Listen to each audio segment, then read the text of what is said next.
Last topic शुरू करते हैं। आज हमारे पास रह गया है वो है लेजी लोड। लेजी, ठीक सा। बस इसके बाद शुरू करते हैं आज हम हाइबरनेट की कहानी। चलो सुनो कहानी। देखो होता क्या है, अधिकतर कुछ डेटा ऐसा लेजी लोडिंग अगर हम सेट कर दें तो कुछ डेटा जो हम डाटाबेस से रिट्रीव करके लेके आते हैं, अधिकतर क्या होगा, हमने ऑब्जेक्ट डाटाबेस से कोई फैच किया डेटा, ऑब्जेक्ट की डाटाबेस में आ भी गया, लेकिन हम उसे अभी तक यूज नहीं कर रहे, तो वो अननेसेसरी मेमोरी में पड़ा हुआ है। तो अगर हम लेजी लोड सेट कर दें तो जब हम ऑब्जेक्ट डेटा उठा के ऑब्जेक्ट के डाटा मेंबर्स में लाएंगे तो ऑब्जेक्ट तो आ जाएगा, लेकिन डेटा उसमें तब तक नहीं आएगा जब तक हम उसे पहली बार एक्सेस ना कर ले। इसे कहते हैं लेजी लोडिंग। और ऐसा अक्सर होता है इमेजेस वगैरह के लिए, क्योंकि इमेजेस में पूरा बाइट टाइप का एरे हमारे पास आता है। अब हमने ऑब्जेक्ट को एक्सेस किया, नाम आ गया, इमेज का आईडी आ गया, सब कुछ आ गया, लेकिन जब तक हम इमेज को एक्चुअली में एक्सेस नहीं करेंगे तब तक उसका डेटा लोड नहीं होगा। तो इसके लिए हम यूज करते हैं लेजी लोडिंग। बाय डिफॉल्ट होती है ईगर लोडिंग। ईगर लोडिंग का मतलब होता है जैसे आपने कोई ऑब्जेक्ट फैच किया, कोई आईडी फैच किया, तो उसका सारा डेटा आपके ऑब्जेक्ट के डाटा मेंबर्स में आ जाएगा, चाहे आप उसे यूज करो या फिर ना करो, वो आपकी मर्जी है। लेकिन लेजी लोडिंग में क्या होगा, जिस फील्ड के ऊपर आप लेजी लोडिंग लगा दोगे, जब तक उस फील्ड को एक्सेस नहीं करोगे तब तक उसका डेटा वहां से नहीं आएगा, बाकी सबका आ जाता है। अब मैं आप प्रैक्टिकल करके दिखाता हूं, जरा देखें।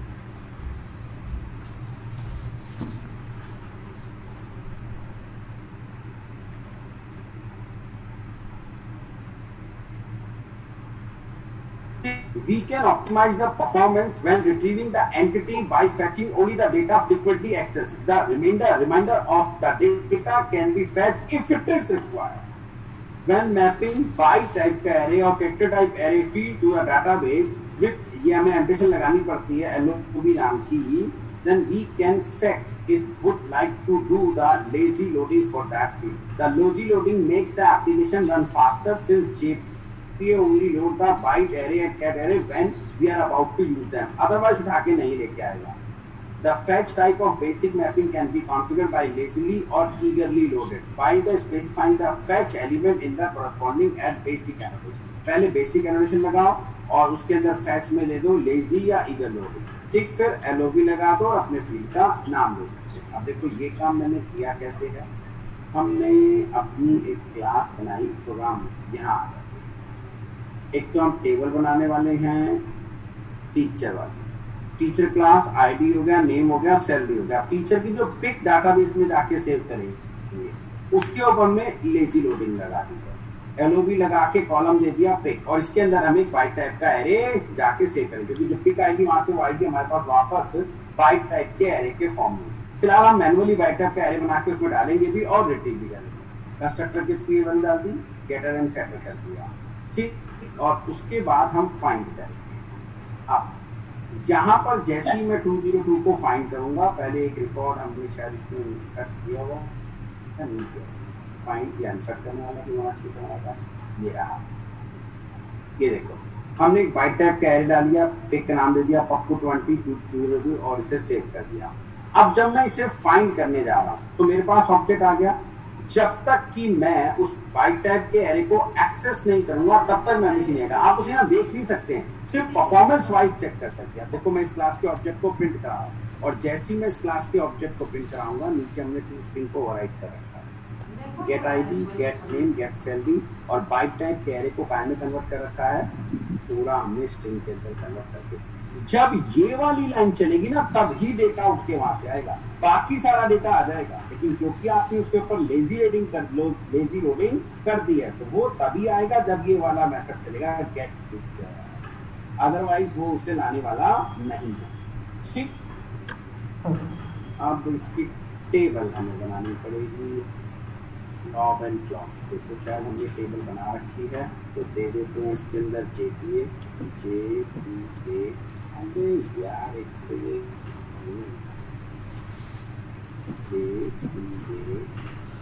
और इसमें भी दे देता हूँ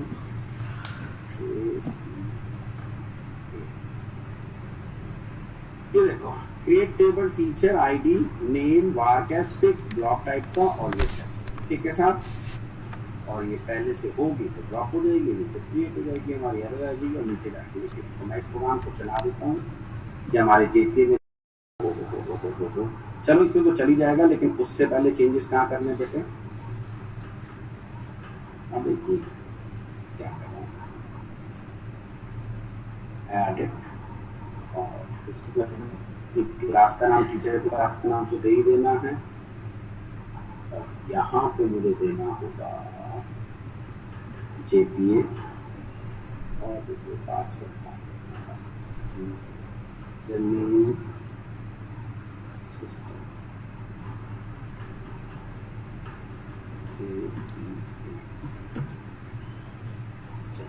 उधर ब्लॉक कंपाइल हो गया, ये एक नई टेबल इसमें बना देगा हमें।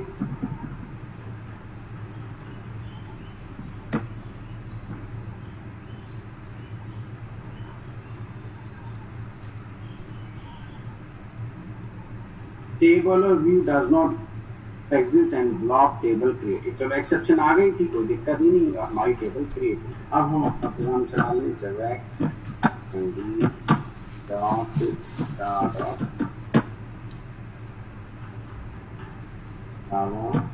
माई बैक डॉट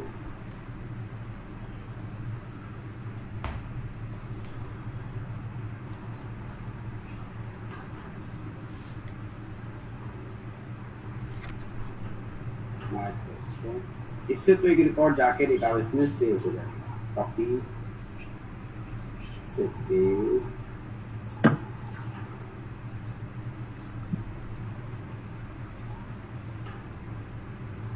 चलिए अब इसे रिट्रीव कर देते हैं।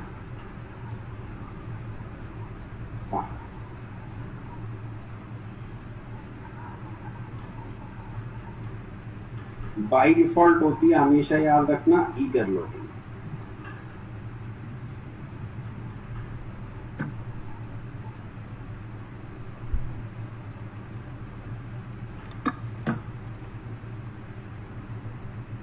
ये देखो डेटा हमारा निकल के आ गया, पिक ABC जो हमने स्काई वैल्यूज दी थी। लेकिन जब गेट पिक्चर चला होगा तभी डेटा आएगा। जब हमने पहली बार हमने फाइंड किया था तब तक डेटा इसमें नहीं आया, बट आप इसे देख नहीं सकते, सिर्फ इसे परफॉर्मेंस वाइज यूज करते हैं। ठीक, तो जिस फील्ड के ऊपर आप लगा देंगे लेजी लोडिंग, जब तक उस फील्ड को डॉट लगा के उसके डाटा नंबर पे आप फंक्शन का एक्सेस नहीं करोगे, तब तक उसकी वैल्यू डाटाबेस से फैच होके नहीं आएगी। चलिए जरा इससे जल्दी से कर लीजिए, शुरुआत करते हैं। फिर हाइपरनेट की पहले इसकी वैल्यू से पूरी कर,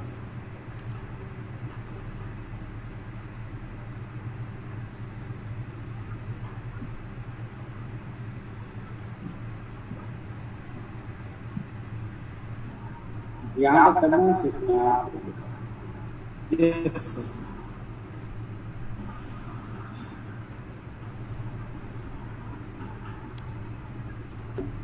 लास्ट लाइन बची थी sir, last plot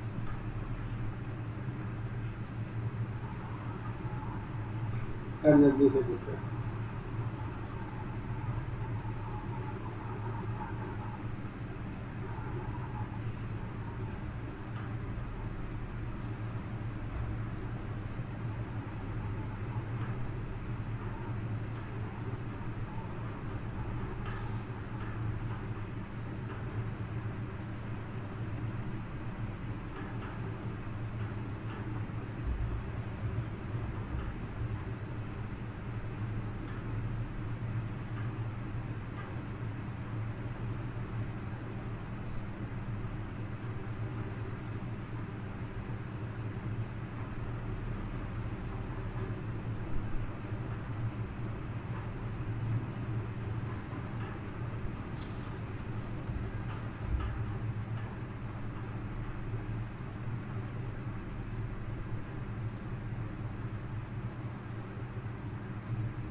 Too close. Yes, sir. हो गया सबका? Yes, sir. Yes, sir.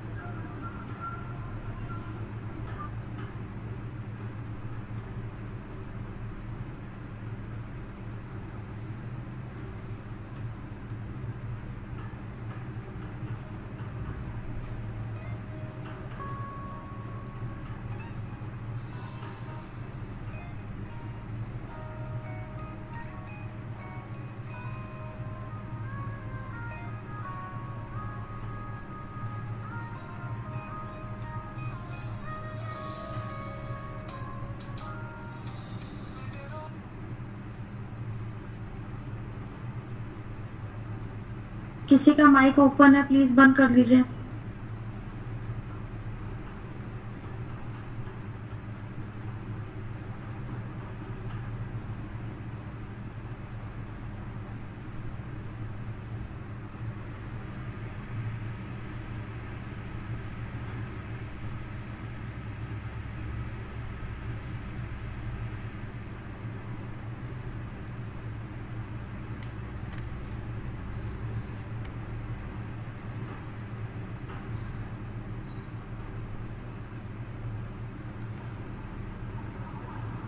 Wait, sir.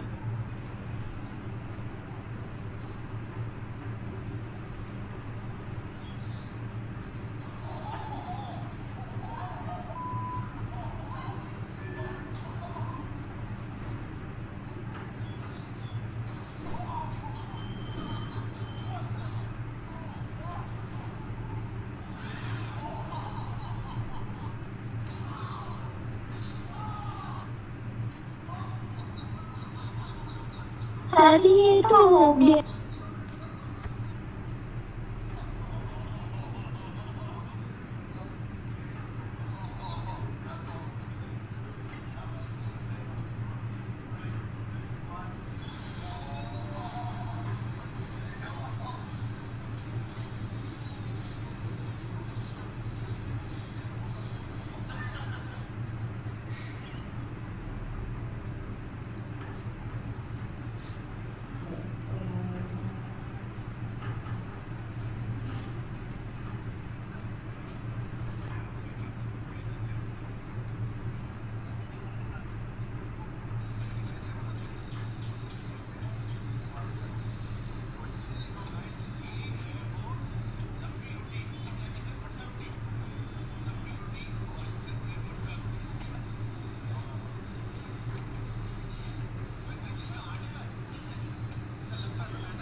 So it's been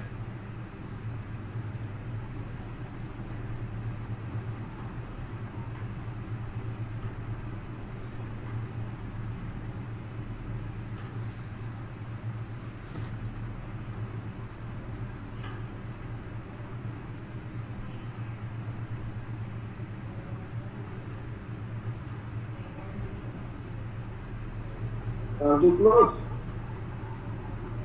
Yes, sir.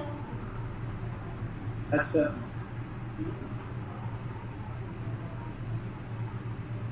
के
सर थोड़ा कॉल कर दीजिए।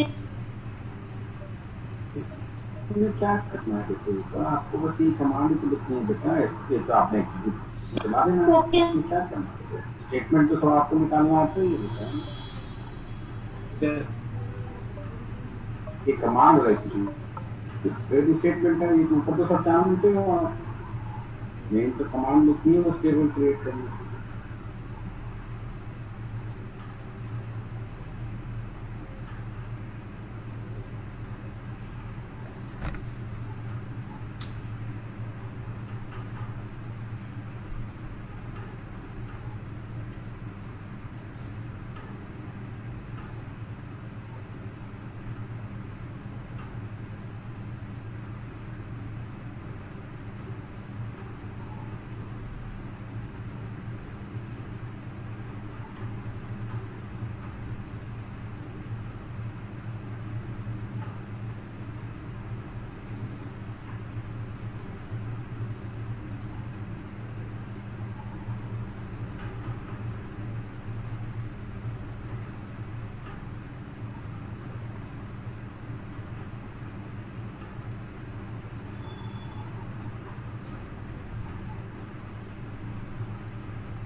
चलो भाई बातें करते हैं हाइबरनेट की। एक साथ हाइबरनेट का मतलब another approach to implement ORM। अभी मैंने आपको पढ़ाया JPA, जावा पर्सिस्टेंसी API, वो भी ORM को इम्प्लीमेंट करता था। अब मैं बात करूंगा हाइबरनेट की। हाइबरनेट भी ORM की अनदर अप्रोच आती है, यानी कि JPA का एक और इम्प्लीमेंटेशन। ठीक, मैंने आपको पढ़ाया था सन माइक्रो सिस्टम में हमने JPA की API दे दी है, उसका इम्प्लीमेंटेशन ORM भी है, IBET भी है, टॉपलिंक भी है, बहुत सारे। अब क्योंकि सन माइक्रो सिस्टम ने खुद भी उसका इम्प्लीमेंटेशन दे दिया था, तो वो तो मैंने आपको पढ़ा ही दिया है। अब हम चल रहे हैं अनदर अप्रोच। अब ORM वाले सारे बेनिफिट्स आपको वो ही रहेंगे, तो मैं अलग से नहीं पढ़ाऊंगा, सीधी बात करते हैं हम इस ORM। अब ये XML बेस्ड भी है हमारे पास और एनोटेशन बेस्ड है, दोनों पढ़ेंगे। अब इसमें हमें सबसे इंपॉर्टेंट जो फाइल बनानी पड़ती है वो होती है hibernate.cfg.xml फाइल। ठीक, इसमें दो फाइलें बनती हैं, एक मैपिंग फाइल बनती है और एक .cfg फाइल। CFG फाइल के अंदर हम डाटाबेस की सारी डिटेल एंटर करते हैं, मैपिंग फाइल के अंदर अपनी टेबल और क्लास उसके फील्ड्स को आपस में मैप करते हैं।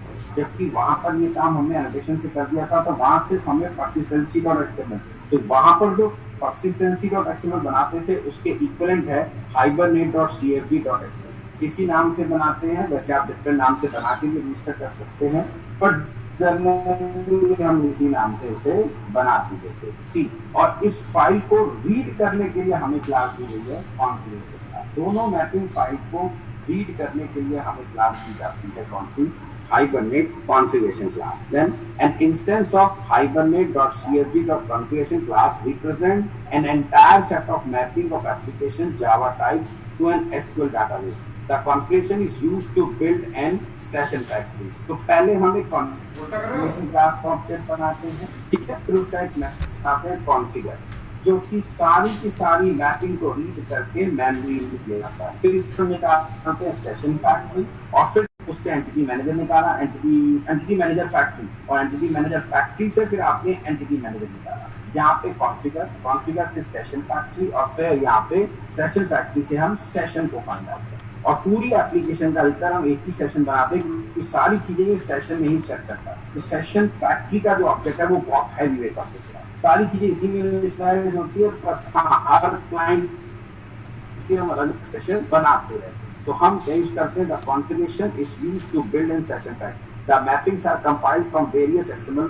Mapping files. अब Hibernate सेशन आता है। When you begin using the Hibernate, a singleton class called session factory is instantiated. जब भी आप Hibernate को यूज करते हैं तो हमें क्या मिलेगा? सबसे पहले एक सिंगलटन क्लास का मतलब इसका मात्र एक ही ऑब्जेक्ट बनाया जाता है। The session factory configures Hibernate for the application using to supply configuration files and allow for a session object to be instantiated. पहले कॉन्फ़िगरेशन क्लास का ऑब्जेक्ट बनाएंगे, कॉन्फ़िगरेशन से सेशन फैक्ट्री बनाएंगे, और सेशन फैक्ट्री से फिर हम सेशन को क्रिएट करेंगे। The session factory object is a very heavy weight, so you should take care of create only one session factory per application. ठीक, so आपको केवल और केवल इसकी एक ही ऑब्जेक्ट बनाना चाहिए, इससे ज़्यादा हम ऑब्जेक्ट इसका क्रिएट नहीं करते हैं इस सेशन फैक्ट्री क्लास का। अभी बताऊंगा इसके अंदर क्या क्या चीजें आपकी बड़े अच्छे से इसकी डिटेल की भी हम बातें करेंगे। When you begin persisting or loading the objects to or from the database, a session object is instantiated. जो काम हम एंटिटी मैनेजर से कर रहे थे वो काम हम यहाँ Hibernate में सेशन क्लास से करते हैं। और सेशन क्लास को बनाने के लिए, सेशन क्लास का ऑब्जेक्ट बनाने के लिए क्या दी है हमें? नाम ही काफी है, सेशन फैक्ट्री है। The session is a lightweight and designed to be instantiated each time an interaction is needed with the database. When a session object is instantiated, a connection is to be made to the database. Thus, the interaction should be fairly quickly to ensure the application does not keep database connection open needlessly. Session जब हम connection बनाते हैं तब तो हम session बनाते हैं, और फिर जब हमारा काम खत्म हो जाता है तो सेशन को हम क्लोज कर देते हैं, कनेक्शन को क्लोज कर। The transaction interface lets you make sure that all the operation or processing object occur in a transaction support either by JDBC or JP। यहाँ जो ट्रांजैक्शन सपोर्ट की जाती है वो किसके थ्रू की जाती है? JDBC के थ्रू। अगर मैं इसके एक डायग्राम के थ्रू आपको इसका आर्किटेक्चर समझाऊं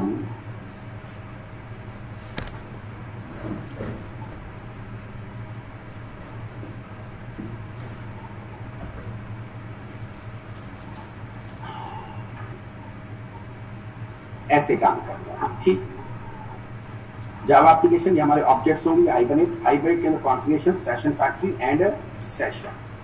ठीक, और उसके बाद सेशन से क्या यूज करेगा, transaction, query and criteria query जो भी होगी, और ये अंदर से आप तो जेटी यूज करके डाटाबेस के पास जाएगा या जेडीबीसी यूज करके जाए, जेएमबीआई अधिकतर क्या यूज करके जाते हैं इंटरनली, ये जेडीबीसी। तो अगर मैं इसका एक और तरीका सा आपको डायग्राम दिखाऊं,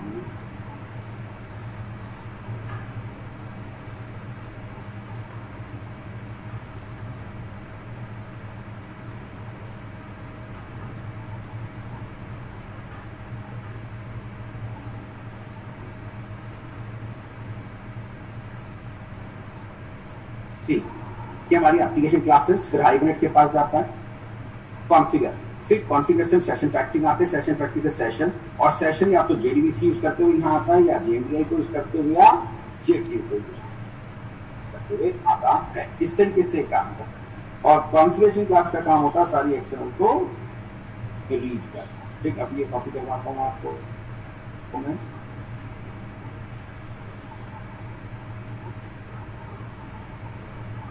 When you are using a transaction, any error that occurs between the start and end of the transaction will cause all the operation to fail. This is important when persisting objects really on each other to maintain integrity in the database. आप जानती हैं either all successful, otherwise all fail। ये सारी कहानी में आपको पहली transaction, जैसे यहाँ भी सारा काम किसने किया था, देखिए आप पहले ट्रांजेक्शन को बिगिन करते हैं, यहाँ सेशन का मेथड होता है, बिगिन करना और उसे कमिट करना, और यहाँ एंटिटी मतलब एंटिटी मैनेजर और session both are doing the same thing in different frameworks. ठीक, वहाँ पे एंटिटी मैनेजर फैक्ट्री थी तो यहाँ पे सेशन फैक्ट्री है, वहाँ पे परसिस्टेंट नाम की क्लास थी तो यहाँ पर कॉन्फ़िगर नाम की क्लास है, क्योंकि परसिस्टेंट नाम की क्लास ही आपकी परसिस्टेंसी डॉट एक्सएमएल को रीड करती थी। यहाँ पर कॉन्फ़िगरेशन नाम की क्लास है जो कि आपकी कॉन्फ़िगर को क्रिएट करती है। Now steps required to create an Hibernate application. Simple, writing a persistency class, वो क्लास बनाओ, फिर हाइबरनेट की मैपिंग फाइल्स बनाओ, फिर इसकी कॉन्फ़िगरेशन फाइल बनाओ और फिर उसका क्लाइंट बना के राइट करो। ठीक है साहब, पहला आता है Hibernate mapping file. Hibernate needs to know how to load and store objects to the persistent class. So this is where the Hibernate mapping files come into the play. यहाँ हमें इसकी मैपिंग एचबीएम फाइल बनाते हैं, hbm.xml नाम आपकी abc.hbm बना लो, xyz.hbm बना लो। ठीक, this is where the Hibernate mapping files come into the play. The mapping files tells the Hibernate what table in a database it has to access and what column in that table it should use. जो काम हमने अपने JPA में कर दिया था किसके through, via annotation, वहां हमें ये मैपिंग वाली फाइल बनाने की जरूरत नहीं पड़ी। फिर इसके अंदर जैसे वहां आईडी देते थे, यहाँ भी हम आईडी फील्ड देंगे। The ID element is declaration of the identifier property name ID. ID नाम का फील्ड होगा, उसके नाम में आप जो अपने क्लास के फील्ड का नाम दे दोगे बस उसी की डुप्लीकेट वैल्यू। वहां पे ऐड आईडी लाभ के एनिमेशन लगा देते थे और उस फील्ड की डुप्लीकेट वैल्यू नहीं जाने देता था। यहाँ पर हमें आईडी नाम का टैग लगाना पड़ता है, उसके नेम एट्रीब्यूट का, फिर क्लास के फील्ड का नाम देना होगा जिसकी डुप्लीकेट वैल्यू आप जाने देना नहीं चाहते। Declare the name of the Java property. ठीक, Hibernate will use getter and setter method to access the property. आप जानते हैं, अभी मैंने आपको बताया था बी क्लास की कहानी। The column attribute tells the Hibernate which column of the table we use for this primary। फिर आती है कॉन्फ़िगरेशन फाइल यानी कि CSV फाइल। नाम आप उसमें hibernate.csv.xml बनती है, नाम वैसे चेंज कर सकते हैं यहाँ पे, लेकिन अधिकतर यही बनाते हैं। इसी को बाय डिफॉल्ट को रीड करता है, वरना अपनी अलग से बनाओगे तो फिर आपको रजिस्टर करना पड़ता है। Now we know now we have a persistence class and its mapping file in a place. It is time to configure Hibernate. Before doing this we need to a database। अब database के लिए हमें क्या चाहिए, ये persistence की हमारे पास आ गई, mapping file हमारे पास आ गई। Hibernate is the layer in your application which connects to this database, so it needs connection information। The connections are made through a JDBC connection pool। अब Hibernate क्या करता है, इंटरनली अपना कनेक्शन पूल ही maintain करता है। अधिकतर हम इसका वाला यूज करते हैं, लेकिन अगर मैं हाइबरनेट की जीएनडीएल प्रॉपर्टी में आपका जो मैंने आपको बनाया था सर्वलेट के अंदर कनेक्शन टूल बनाना सिखाया था वो चेक कर दूं तो कनेक्ट टूल से भी लेके आ सकता है। ठीक है, लेकिन अधिकतर हम यहाँ पे जो यूज करते हैं हाइबरनेट का अपना खुद का इनबिल्ट कनेक्शन पूल यूज जाता है टू फेड द कनेक्शन। आप इसे बना सकते हो, CSV फाइल में मेंशन कर दो मुझे 50 कनेक्शन चाहिए, डाटाबेस की डिटेल दे दो, ये बना लेगा, तो सब लोग इसे यूज करते हैं। लेकिन अगर आप चाहते हैं कि कनेक्शन पूल जो बना के देता है वैसा वहां से उठा के लाना है, तो JNDI की प्रॉपर्टी भी सेट की जा सकती है। The connections are made through a JDBC connection pool which we also have to configure. The Hibernate distribution contains several open source JDBC connection pooling tools, but we will use the Hibernate built-in connection pool. And for Hibernate configuration we use this file. यहाँ पे हम connection pool के दे देंगे, by default ये connection pool खुद ही maintain करेगा, हमें करने की जरूरत नहीं पड़ती है। तो इसमें आती है first 4 property elements contains the necessary configuration for the JDBC connection. फिर आती है इसके अंदर एक dialect property element specify the particular SQL variant hibernate generation. देखो यहाँ पे हमें एक CSV फाइल के अंदर डायलेक्ट प्रॉपर्टी भी देनी पड़ती है। खैर मैं अभी आपको बताऊंगा, डायलेक्ट की बात मैंने आपको खोल के दिखाया था शायद। डायलेक्ट होता क्या है, हाइबरनेट ऑटोमेटिकली सारी की सारी जो ORM होते हैं, आप जानते हैं बैकग्राउंड में SQL जनरेट करते हैं। ये जो SQL क्वेरी होती है ये वेरी करती हैं हमेशा डाटाबेस टू डाटाबेस। बहुत सारी SQL क्वेरी है जो एक डाटाबेस सपोर्ट करता है, एक नहीं करता, तो हमें इसमें जाके एक डायलेक्ट नाम की प्रॉपर्टी सेट करनी पड़ती है। उसमें हाइबरनेट ने क्या हुआ है, अपने दुनिया जहान के सारे डाटाबेस के लिए डायलेक्ट क्लासेस बनाई हैं। तो आपको उस प्रॉपर्टी में इसकी डायरेक्ट क्लास का नाम देना होगा, जिससे उसे समझ में आ जाएगा कि मुझे इस पर्टिकुलर डाटाबेस के लिए SQL जनरेट करनी है, जिससे कि रॉन्ग SQL जनरेट ना हो जाए और रन टाइम पे एरर्स ना आ जाए। तो ये देखो ये प्रॉपर्टी होती है org.hibernate डायलेक्ट, ये सारे डायलेक्ट लिखे हुए हैं। SQL के लिए ये रहा, Oracle के लिए ये रहा, DB2 के लिए, ये सब आपको नेट पर आराम से मिल जाते हैं। SQL सर्वर का ये रहा, Oracle का MySQL, Oracle version, any version के लिए ये देखिए हम अधिकतर इसी को यूज करते हैं Oracle डायलेक्ट। तो जो डायलेक्ट प्रॉपर्टी होगी उसमें जाके ये वैल्यू हम सेट कर देंगे, 11G के लिए, 10G के लिए, सारे डाटाबेस के लिए। ठीक है जनाब, तो ये डायलेक्ट प्रॉपर्टी की जो अभी हम बात कर रहे थे इसके अंदर वो यही वाली कहा। ठीक, फिर HBM.auto प्रॉपर्टी इसके अंदर आती है। अब ऑटो प्रॉपर्टी की अगर हम बात करें, अभी मैं दिखाऊंगा अभी, उसमें आपको इन चारों में से एक वैल्यू देनी पड़ेगी, क्रिएट, वैलिडेट, अपडेट या क्रिएट एंड ड्रॉप। याद है ना, जैसे मैंने अभी आपको जेपी के अंदर टेबल ऑटोमेटिकली क्रिएट भी करवा सकता था, क्रिएट एंड ड्रॉप भी था, सेम कहानी यहाँ पर पहले आता है। अगर आप इसकी ऑटो प्रॉपर्टी में क्रिएट दे दें, मैं आपको एक शो भी कर देता हूं जिससे आपको अच्छे से क्लियर हो जाएगा। घबराओ मत, मैं एग्जांपल के तौर पे आपको एक परसिस्टेंसी दिखा के दिखा। ये रही हमारी CSV फाइल जो मैं आपको पढ़ा रहा हूँ। ये हाइबरनेट कॉन्फ़िगरेशन, इसको रीड करने की जिम्मेदारी कॉन्फ़िगरेशन क्लास की होती है। XML है, ऊपर DTD हमने इसकी डिफाइन की हुई है। ये session factory, hibernated connection driver class जैसे वहां पे भी था, फिर URL, फिर यूजर नेम और उसके बाद एक पासवर्ड। ठीक है, फिर ये रहा हाइबरनेट कनेक्शन पूल साइज, हमने दे दिया 10 बना के रख ले। एक इसकी प्रॉपर्टी शो SQL दे दिया ट्रू, तो जब ये सारी SQL जनरेट करेगा तो हमें शो भी करेगा जाते वक्त कि मैंने बैकग्राउंड में ये वाली SQL बनाई थी। अगली जो मैं प्रॉपर्टी की बात कर रहा था वो रही डायलेक्ट, दे दिया मैंने Oracle डायलेक्ट। ठीक, ये सेशन के लिए मैं बताऊंगा किसके लिए, और अभी जो मैं पढ़ाने जा रहा हूँ वो जा रहा हूँ कौन सी, ऑटो प्रॉपर्टी। इसमें से ये चार में से कोई एक वैल्यू आप दे सकते हैं। और फिर इसकी अगली एक प्रॉपर्टी है आपकी है मैपिंग में रिसोर्स, और यहाँ आपको अपनी HBM फाइल का नाम देना होता है जिसके अंदर आपने सारी मैपिंग करनी है, table to class, class to table की मैपिंग। बस इसमें भी एक प्रॉपर्टी रह गई, ये मैं अभी आपको बताने जा रहा हूँ। फिलहाल अभी जो हम पढ़ने जा रहे हैं वो किसके बारे में, इस अपडेट के बारे में, वो मैंने यहाँ लिखा। देखो क्रिएट है, अगर if the values create then hibernate first drop the existing table then creates the new table and then execute the operation on newly created table। तो आप चाहते हैं हर बार नहीं बने, पुरानी वाली ड्रॉप हो जाए तो क्रिएट दे दो। the only problem with the create is the we lose the existing data। बिल्कुल सही। फिर आता है वैलिडेट, ये चेक करेगा बस डेटा है, टेबल है या नहीं। the value is validate then hibernate only validates whether the table or column are exist or not। If the table column does not exist, hibernate throws an exception। That's it, ये check करेगा। ठीक, उसके बाद अगली क्या आती है, update, सबसे ज्यादा यूज करते हैं। है तो क्रिएट कर देगा, नहीं है तो उसे अपडेट अपेंड कर देगा। ये हम सबसे ज्यादा यूज करते हैं। If the values update, then the Hibernate checks for the table and column. If the table does not exist, then it creates a new table, and if the column exists, it creates a new column. है तो ठीक है, नहीं तो create कर देगा। But in case of value update, Hibernate does not drop any existing table. Where we does not lose the existing table data. है पहले से तो उसमें append करना शुरू कर दो। और ये है create and drop। इसका मतलब if the value state and drop, the Hibernate first checks for the table and do the necessary operation and finally drop the table after all operation are completed. ये testing के लिए use करते हैं। हम चाहते हैं कि फालतू में हमारे डाटाबेस में बन के ना रहे, अपना टेबल क्रिएट करी, काम किया और जैसे ही खत्म हुआ ये टेबल ड्रॉप भी मार दे। ये टेस्टिंग पर्पस के लिए हम ये 4 वैल्यू देते हैं अपने इस मैपिंग फाइल के अंदर। कुल मिला के इसकी 3 होती है, configure, session fact and session, और 2 उसमें फाइलें बनती हैं, hibernate.csv.xml और एक मैपिंग फाइल का नाम दे दो .htm.xml। ठीक, असली कहानी है इसकी। अब कॉन्फ़िगरेशन, सेशन फैक्ट्री और सेशन को जरा हम डिटेल में पढ़ने की कोशिश करें। ठीक है ना?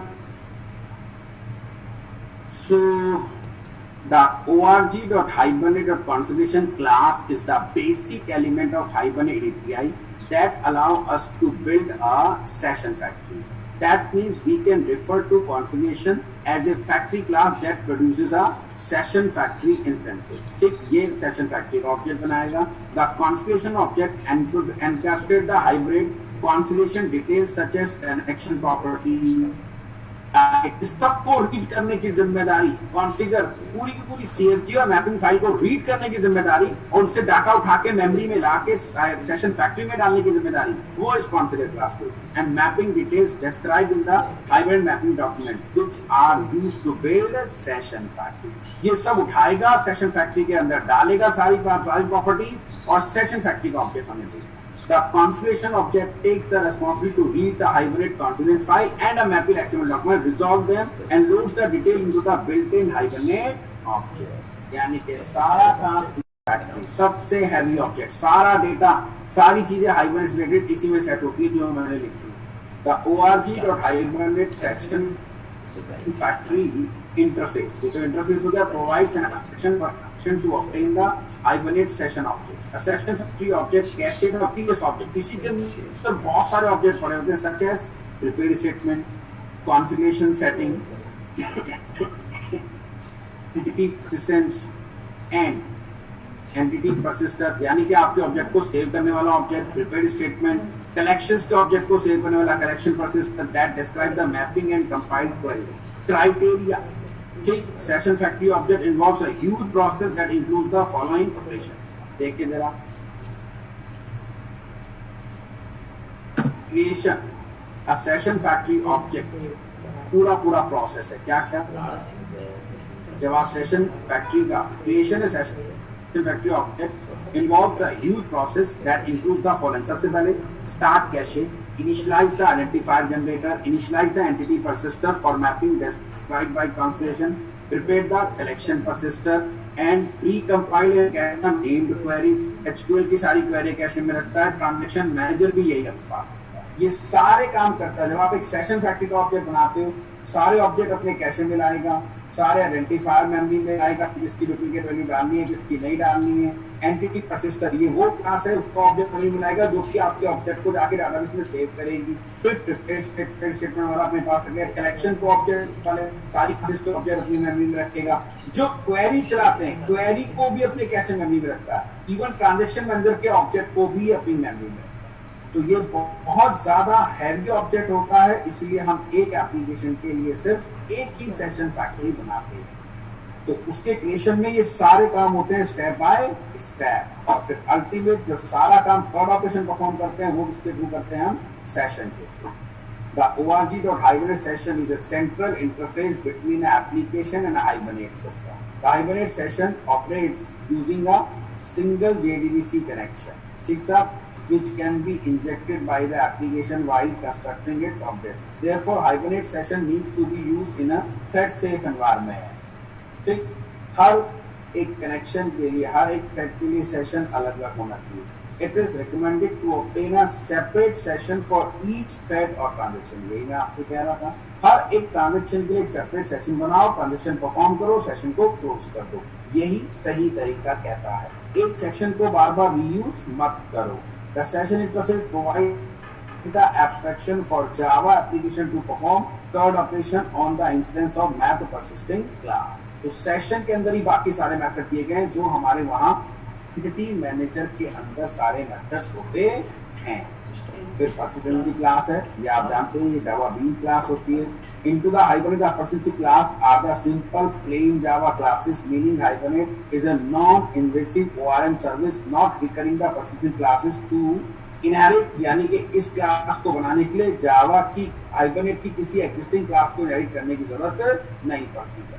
ठीक, rule followed while implementing a persistent class, non final class होनी चाहिए, डिफॉल्ट कंस्ट्रक्टर होना चाहिए, गेटर एंड सेटर होना चाहिए, उसके अंदर सारे डेटा मेंबर्स होने चाहिए और इक्वल्स और हैश कोड की जरूरत नहीं पड़ती। ऐसे चाहो तो इसे भी ओवरराइड कर सकते हो। वही जो मैंने आपको लिखवाई थी यार जेपी के अंदर बीन क्लास की कहानी सारी वही है। हर ORM टूल क्या कहता है, जब भी मैं डाटाबेस में किसी क्लास के ऑब्जेक्ट को वैल्यू को सेव करूंगा या रिट्रीव करूंगा, that has to be a bean class. और मैंने कहा 50% क्लास को क्लास में कन्वर्ट किया जा सकता है अगर हम उसके डेटा मेंबर्स के गेटर और सेटर मेथड बना देते हैं तो।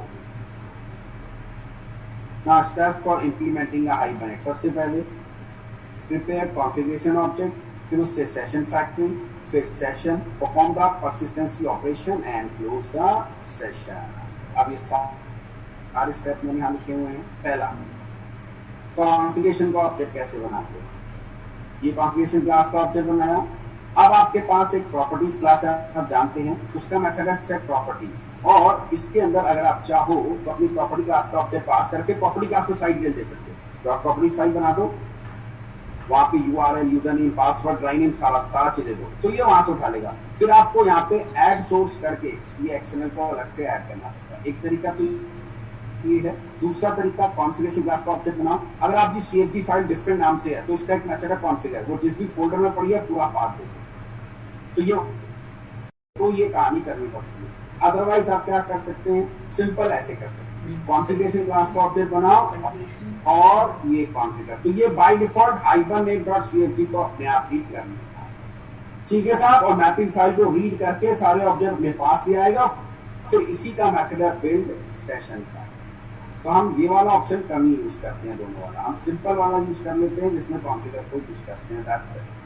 It is recommended to use single session factory per JVM. After initializing session factory, which we use to open a session, we can open multiple session on a single session factory object, so that session can access the configuration and metadata mapping and of persistence classes. वो आसानी से उन्हें use कर सकते हैं। Session का ही था। तो ऐसे हम सेशन फैक्ट्री, तो हम ये वाली कमांड सबसे ज्यादा यूज करेंगे।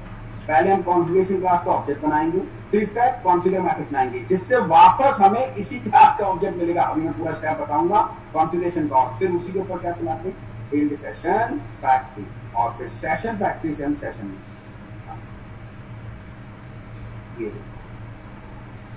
ये फिर हमने कॉन्फ़िगर कर दिया और फिर इसके ऊपर क्या चला दिया, बिल्ड सेशन फैक्ट्री और सेशन फैक्ट्री, और सेशन फैक्ट्री का मेथड है सेशन। दिस मेथड, ये जो ओपन सेशन है, सेशन को निकालने के लिए हमारे पास 3 मेथड है जो मैं भी आपको पढ़ाऊंगा। तीनों तरीके से हम सेशन को रिट्रीव कर सकते हैं। चलो बाकी कहानी फिर मैं इसकी कल कराता हूँ आपको अच्छे से, और कल फिर इसके प्रोग्राम चलाने की कोशिश करें।